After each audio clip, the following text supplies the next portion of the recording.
Hello বন্ধুরা, কেমন আছেন সবাই? আজকে আবারও চলে এলাম। এই শীতের দুপুরে ভাবলাম কিছু একটা করা যাক, তাই চলে এলাম।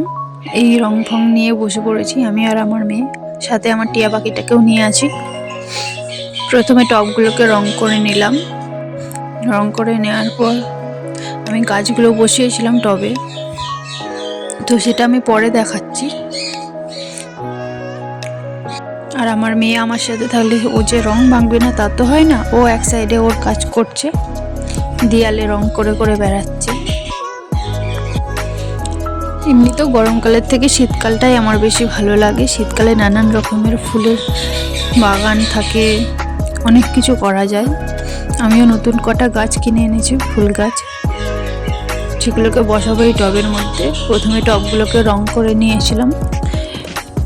আমার বেশি রং পছন্দ হয় না, আমি সিম্পলের মধ্যে রং করি, সাদার মধ্যে এইরকম 2 কালার 3 কালারের মধ্যে রং করতে খুব ভালো লাগে।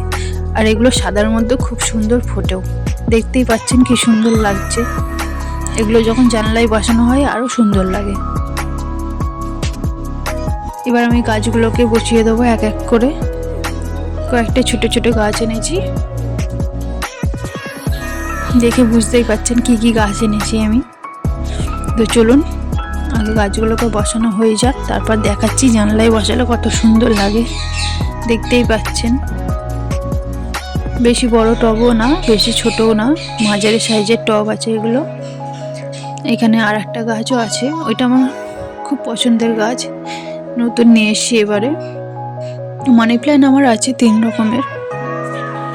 এটাকে বলে কয়েন প্ল্যান্ট বলে এটাকে, খুব সুন্দর লাগে এটা।